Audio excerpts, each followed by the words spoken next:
Hello student, good morning. मानव भूगोल के अंतर्गत चैप्टर नंबर 3 अपना चल रहा था और उसके अंतर्गत जनसंख्या वितरण एवं घनत्व और वृद्धि इसका अपना अध्ययन चल रहा था, जिसके अंतर्गत अपना पहले वाले वीडियो के अंतर्गत चल रहा था जनसंख्या घनत्व को प्रभावित करने वाले कारक। और इन कारकों के अंतर्गत पहला जो कारक था भौतिक कारक, और भौतिक कारक के अंतर्गत अपने लगभग देखा जाए तो 2 कारक कंप्लीट हो चुके थे। इसके 2 उपविभाग हैं, जिनमें थर्ड जो कारक था वो था अपना, तीसरा जो कारक था वो था जलवायु। कौन सा? जलवायु।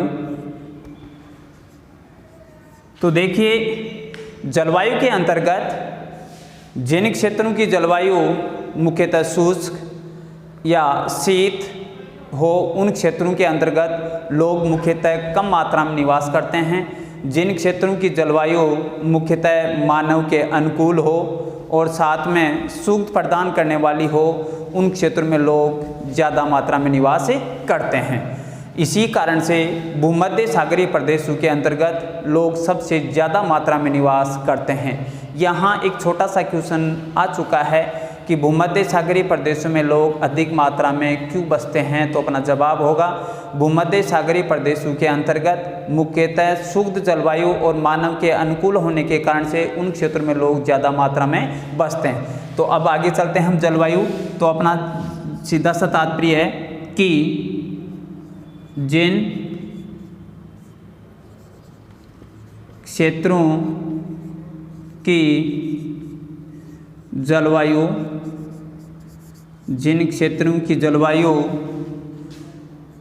अति उष्ण, शीत हो, उन क्षेत्रों में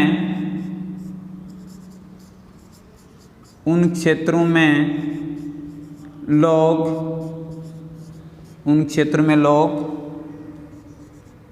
कम मात्रा में बसने को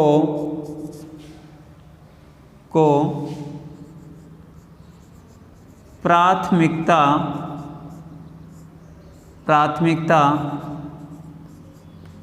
देते हैं, जबकि जिन क्षेत्रों की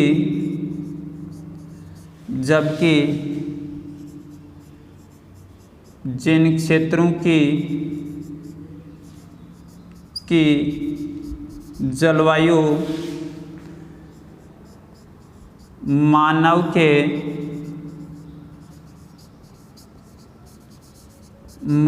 के अनुकूल हो तथा सुख प्रदान करने वाली हो, उन क्षेत्रों में लोग बसने को अधिक प्राथमिकता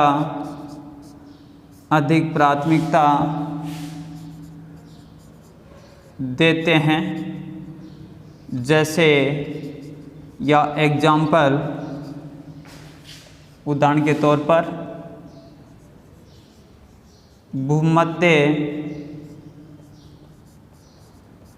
भूमध्य सागरीय प्रदेश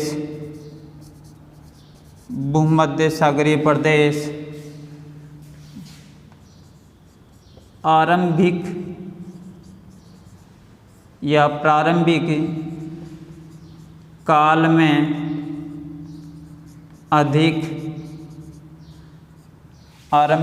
में अधिक घने बसे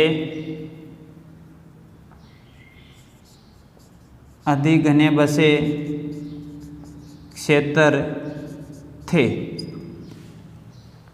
तो देखिए जनसंख्या घनत्व को प्रभावित करने वाले कारकों में भौतिक कारक अपना महत्वपूर्ण टॉपिक था, जिसके अंतर्गत मुख्यतः 2 कारक अपने कंप्लीट हो चुके थे। तीसरा कारक था जलवायु। जलवायु का तात्पर्य होता है दीर्घकालीन जो मौसमी जो घटनाएं होती है उनको जलवायु के नाम से पुकारा जाता है। तो हमें ये बताना होगा कि जिन क्षेत्रों की जलवायु अति उष्ण हो शीत हो उन क्षेत्रों में लोग कम मात्रा में बसने को प्राथमिकता देते हैं, जबकि जिन क्षेत्रों की जलवायु मानव के अनुकूल हो तथा सुख प्रदान करने वाली हो उन क्षेत्रों में लोग बसने को अधिक प्राथमिकता देते हैं। एग्जाम्पल के रूप में या उदाहरण के रूप में, क्योंकि भूमध्य सागरीय जो प्रदेश थे आरंभिक काल में अधिक घने बसे क्षेत्र थे। यहाँ छोटा सा क्वेश्चन 1 नंबर का जो क्वेश्चन आता है वो यही आता है कि भूमध्य सागरीय प्रदेश घने बसे क्षेत्रों की श्रेणी में क्यों आते हैं। तो अपना जवाब होगा कि उन क्षेत्रों की जलवायु मुख्यतः मानव के अनुकूल है तथा मानव को सुख प्रदान करने वाली होती है। इस कारण से लोग भूमध्य सागरीय प्रदेशों में अधिक मात्रा में घने बसे क्षेत्रों की श्रेणी में आते हैं। अब फिर उसके बाद में आगे अपना आ जाता है, इसी के अंतर्गत तीसरा जो कारक आता है अपना भौतिक कारकों के अंतर्गत। फिर उसके बाद में भौतिक कारक के बाद में अपना देखा जाए तो दूसरा जो कारक है उनका अध्ययन।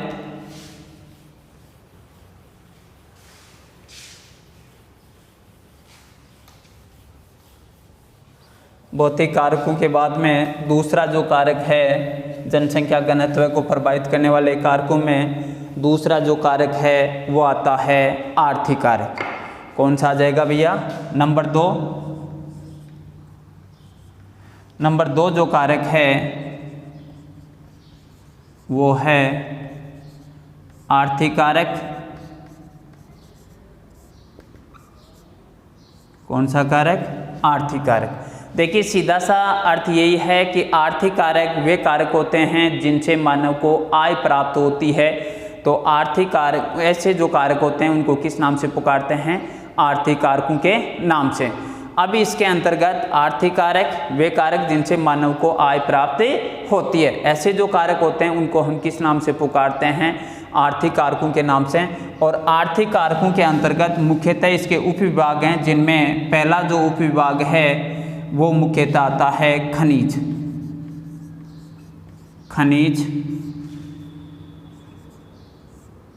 देखिए सबसे पहले हमें ध्यान में देखना है खनिज किसे कहते हैं कि मुख्यतः पृथ्वी के आंतरिक या भूगर्भीय भाग के अंतर्गत खोदने से जो पदार्थ हमें प्राप्त होते हैं उनको किस नाम से पुकारते हैं? खनिज के नाम से। तो यहाँ मुख्यतः जनसंख्या घनत्व को प्रभावित करने वाले कारकों में आर्थिक कारकों के अंतर्गत आता है खनिज, कि जिन क्षेत्रों में खनिजों का निक्षेप का तात्पर्य होता है जमाव। जिन क्षेत्रों में खनिजों का निक्षेप अधिक मात्रा में होता है, ये खनिज निक्षेप युक्त जो क्षेत्र होते हैं वो ज़्यादा से ज़्यादा मात्रा में कल कारखाने या उद्योगों को अपनी ओर आकर्षित करते हैं। कल कारखाने एवं उद्योगों को आकर्षित करने के कारण से ऐसे क्षेत्रों के अंतर्गत लोग ज़्यादा मात्रा में उन क्षेत्रों में पहुंच जाते हैं और वहाँ जनसंख्या का जो घनत्व है वो अधिक मात्रा में बढ़ जाता है। जैसे उदाहरण के तौर पर देखा जाए कि अफ्रीका की कटंगा और जाम्बिया की जो तांबा पेटी है, ऐसे क्षेत्रों के अंतर्गत लोग ज़्यादा मात्रा में घने बसे क्षेत्रों की श्रेणी में गिना जाता है।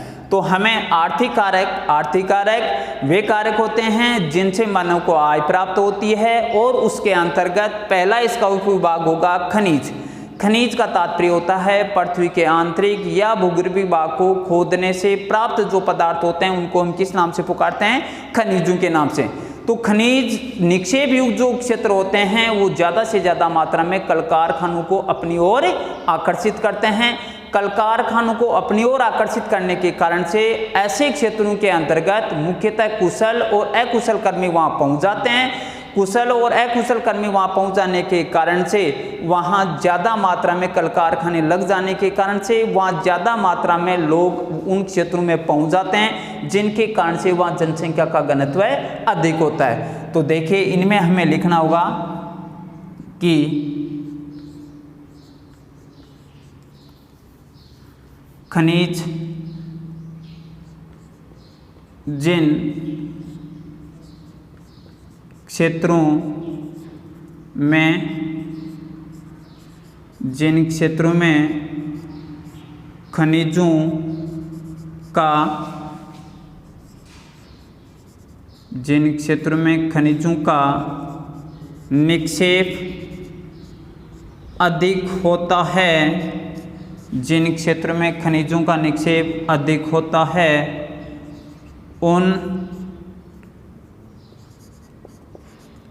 उन क्षेत्रों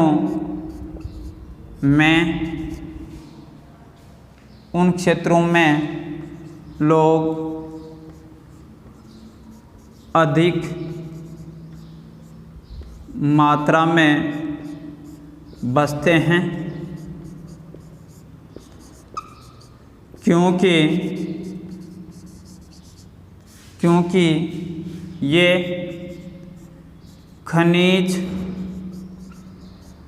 खनिज निक्षेप युक्त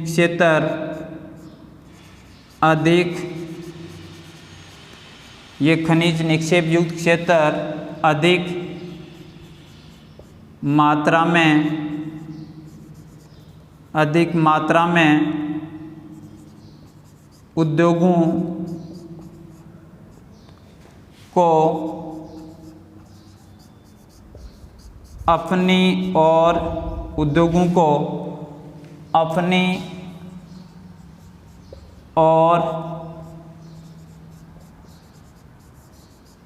अपनी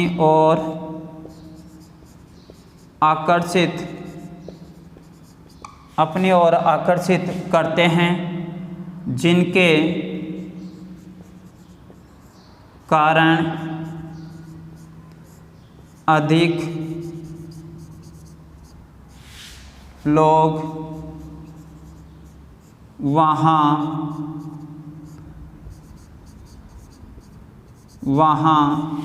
पहुँच जाते हैं। उदाहरण के तौर पर या एग्जाम्पल, जैसे अफ्रीका की कटंगा व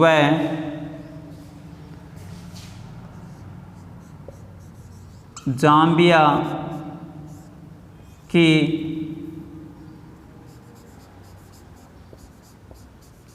तांबा पेटी इसके अच्छे उदाहरण हैं। देखिए, आर्थिक कारक वे कारक जिनसे मानव को आय प्राप्त होती है, जिनमें इसके उपविभाग हैं खनिज का तात्पर्य होता है कि जिन क्षेत्र में खनिजों का निक्षेप अधिक मात्रा में होगा, उन क्षेत्रों में लोग ज़्यादा मात्रा में बसते हैं। क्योंकि खनिज निक्षेप युक्त जो क्षेत्र होते हैं वो ज़्यादा से ज़्यादा मात्रा में उद्योगों को अपनी ओर आकर्षित करते हैं।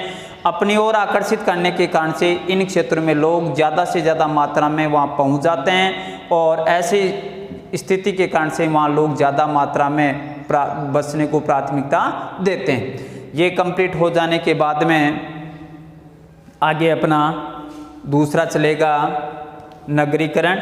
इसी का भाग भौतिक आर्थिक कारक का दूसरा जो भाग है वो है नगरीकरण।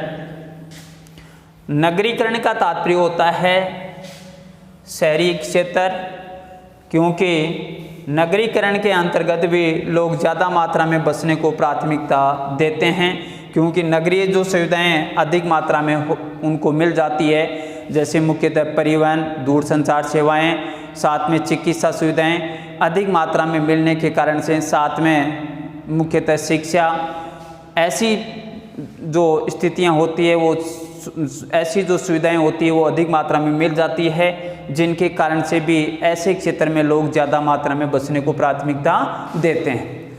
इसी का दूसरा भाग